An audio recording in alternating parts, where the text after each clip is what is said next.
এই ঘটনাটা কি বাবা, তুই সত্যি করে বলবি? হাতে কিন্তু আজকে ছুরি আছে, তুই সত্যি করে বলবি ঘটনাটা কি? তোরা নাকি কথা বলতে শিখে গেছিস, আস্তে করে আমার কানে কয়া।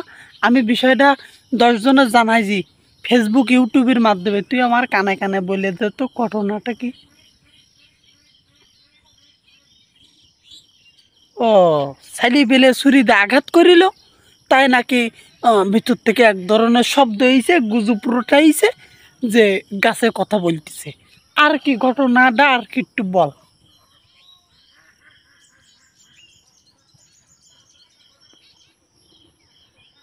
ও, বলতেছে সারাদিন আমি অক্সিজেন দিচ্ছি আর নাইট্রোজেন গ্রহণ করতেছি, আমি আমার জ্বালায় বাঁচতেছি নে, আমি কথা বলবো কি করে, আর আমার মুখ বা কোথায় গেল?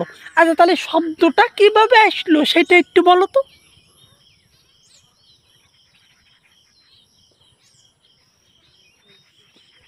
ও, বাতাসের সাথে পাতা নাতা নড়ছে বিভিন্ন কায়দায়। আর যেহেতু বৃষ্টির সিজন, বৃষ্টি হয়েছে, ভিতরে পোকামাকড়ও থাকতে পারে।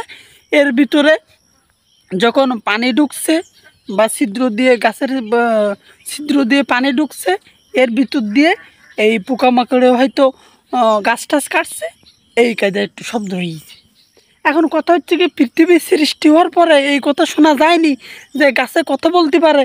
তাহলে এখন কেন এতদিন শোনা যায়নি, এখন কেন শোনা যাচ্ছে? সেই ঘটনাটা বলো।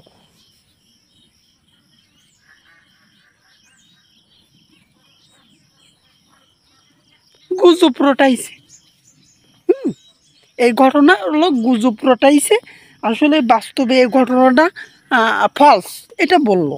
যেহেতু ওনার ফ্রেন্ড, এরা হচ্ছে ওনার ফ্রেন্ড, আমার তো আসলে ওইখানে যাওয়া সম্ভব না। ওইখানে গেলে শুনতে পারতাম যে ঘটনাটা কি ঘটছে। তা ওর ফ্রেন্ডের কাছে শুনলাম। হ্যাঁ, তা বললো কি যে গুজব, আর ছেলেপিলে নাকি এটা রটাইছে।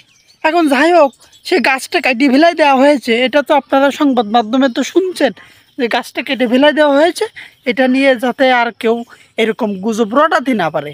এখন সব পরিশেষে সবাইকে, মানে ওইখানকার বাসিন্দারকে ধন্যবাদ জানাবো এই জন্য যে আপনারা এই গুজবের গাছটা কেটে ফেলাইছেন, আপনাদের অসংখ্য ধন্যবাদ।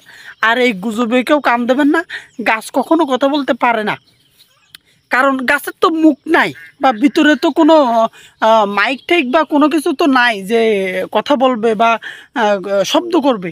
এখন গাছ জীব, গাছ চলাফেরা করতে পারে না, কথা বলতে পারে না, এটা বিজ্ঞানীরা আমরা সবাই মানি।